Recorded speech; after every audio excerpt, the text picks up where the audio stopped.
Studies Section 6, Language and Cultural Identity. Introduction.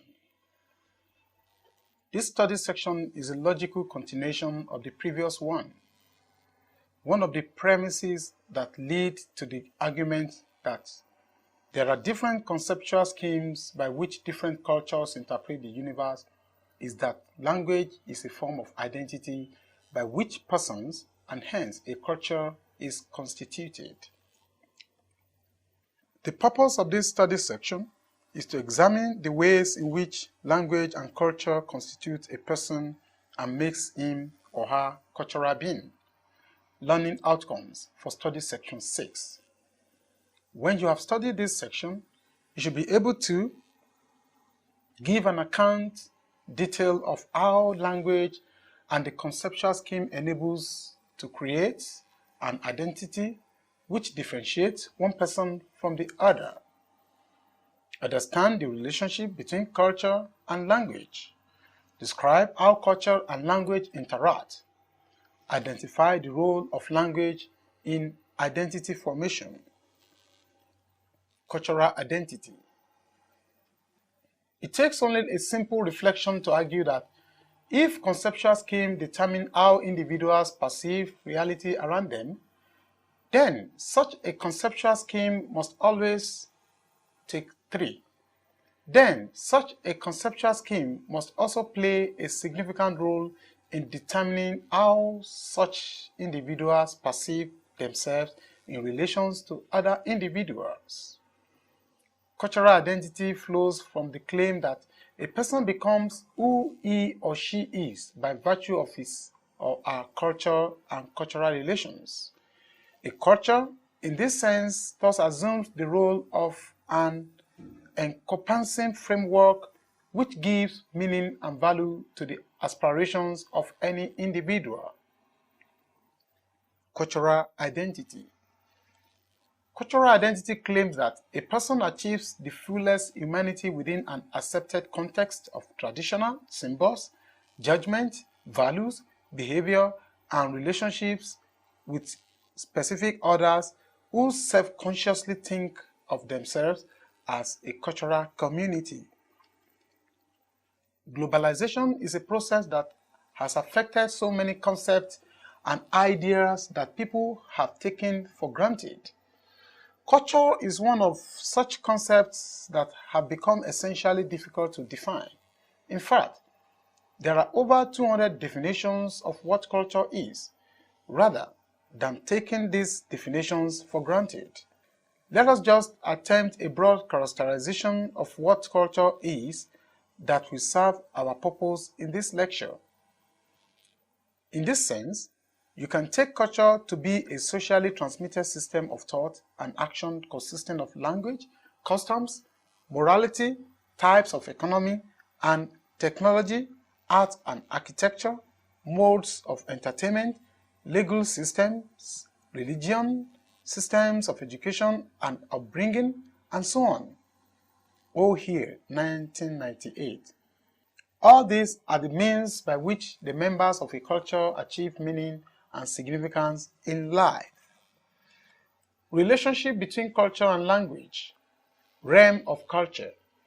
The realm of culture, taken from the Latin cultura, meaning to cultivate, is what differentiates humans from the animals. To cultivate in this sense implies some form of production or the space of accomplishment through which human beings ascribe meanings to their existence. Edward Taylor's definition of culture, that complex whole which includes knowledge, belief, art, morals, law, custom, and any other capabilities and habits acquired by man as member of society. This inclusive notion of culture led to a more comparative approach which seeks to generalize cultural patterns across different cultures. The consequence of the definition above is the general definition of culture given by Scruber and Clockholm. As culture consists of patterns, explicit and implicit, of and for behavior acquired and transmitted by symbols, constituting the distinctive achievement of human groups, including their embodiment in artifacts. The essential core of culture consists of traditional, that is, historically derived and selected, ideas and especially their attached values. Culture systems may, on the one hand, be considered as products of action, on the other as conditioning elements of further action, cited in Gilmore, 2005-64. Culture, therefore, serves as a framework that produces a distinctive identity not only for a particular society, but also for members of that society.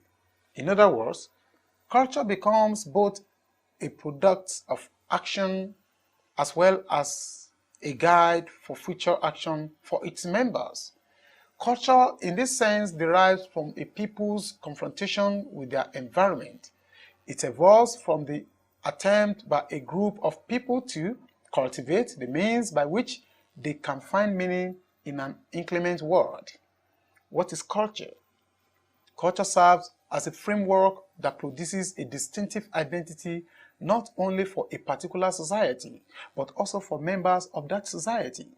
Culture embodies those moral, ethical, and aesthetic values, the set of spiritual eyeglasses through which they come to view themselves and their place in the universe. Language. Language plays a very significant role in this evolution of culture. According to Ngugi wa Thiong'o, O, the Kenyan novelist, language possesses a dual character which enables it to serve both as a means of communication and also crucially as a carrier of the culture and history of a people. You noted earlier that for him, language as communication has three dimensions. You have language of real life, language as speech, and language as written signs. These three dimensions, especially where they interact in a broad harmony, led to the conception of language as a carrier of culture. Language is a system of signs and symbols. It is through this symbolic capacity that language assists a culture in assigning terms and concepts to experiences the culture uses in dividing and comprehending reality. This implies that language itself derives from a people's cultural experience while at the same time reflecting or enabling the symbolization of that culture and its ethos. Features of language. Language expresses a cultural reality. Language embodies a cultural reality in the sense that people create new experiences through language. And lastly, language symbolizes a cultural reality in the sense that each sign and symbol is already value-laden. This is how Ngugi sees this relationship. Communication between human beings is also the basis and process of evolving culture. In doing similar kinds of things and actions over and over again under similar circumstances, similar even in their mutuality, certain patterns, moves, rhythms, habits, attitudes, experiences, and knowledge emerge. Those experiences are handed over to the next generation and become the inherited basis for their further actions on nature and on themselves. There is a gradual accumulation of values which in time become almost self-evident truths governing their conception of what is right and wrong, good and bad, beautiful and ugly, courageous and cowardly, generous and mean in their internal and external relations. Over a time, this becomes a way of life distinguishable from other ways of life. They develop a distinctive culture and history. Culture embodies those moral, ethical, and aesthetic values, the set of spiritual eyeglasses through which they come to view themselves and their place in the universe. Values are the basis of a people's identity, their sense of particularity as members of the human race. All this is carried by language. Interaction of language and culture. Language as culture is the collective memory bank of a people's experience in history. Culture is almost indistinguishable from the language that makes possible its genesis, growth, banking, articulation, and indeed its transmission from one generation to the next. In reflecting the experiences and values of a people, language as culture becomes a person's image, forming agent through such persons approach reality. Ngugi claims that a person's conception of who she or he is as an individual or as part of a collective is determined by these images and pictures formed by the person through the medium of language. These images, however, may or may not correctly correspond to the actual reality of the struggles which nature and nurture which produce them in the first place. But is thus mediating between me and my own self, between my own self and other selves, between me and nature. Language is mediating in my very being. It is in this context that you talk meaningfully about cultural identity and the role that language plays in it. How does culture and language interact?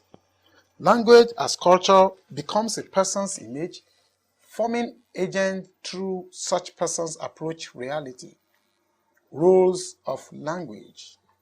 Language serves the marker of the collective norms and values by which a group of people identify them as belonging to the same culture, and especially in opposition to some other people who don't share these values and norms. We can now identify 4 ways by which language enables the creation of cultural identity. 1. Language constitutes the memory bank of the people, the storehouse of every significant aspect of their experience with nature and with others. 2. Language responds to the evolution of society in order to capture new experiences.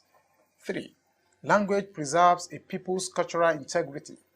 This implies that if a language dies, then in a way the culture also dies. 4. Language aids the transmission of cultural values, ideas, and beliefs across generations, especially through education. What role does language play in identity formation?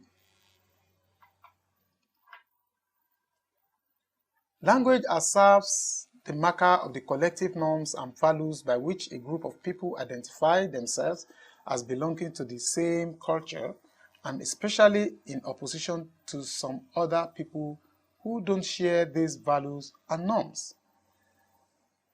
Summary of Study Section 6. In Study Section 6, you have learned that 1. Language is a key factor in the formulation of cultural identity. 2. Language participates in the evolution of any culture in the sense that it reflects a culture's attempt to comprehend its universe while also symbolizing the culture's experience of the universe. 3. Language therefore serves as a linguistic repertoire by which a people symbolize their values, ideas, experiences, and so on. It is in this sense that language is transformed into an image-forming agent by whom an individual makes sense of him or herself, either as an individual or as a member of a collective. 4. Cultural identity, therefore, derives from a people or a person's identification with the sets of norms and values uniquely belonging to a particular culture and encoded in a particular language by which the culture had made sense of its reality. This is the end of Study Section 6. Thanks for listening.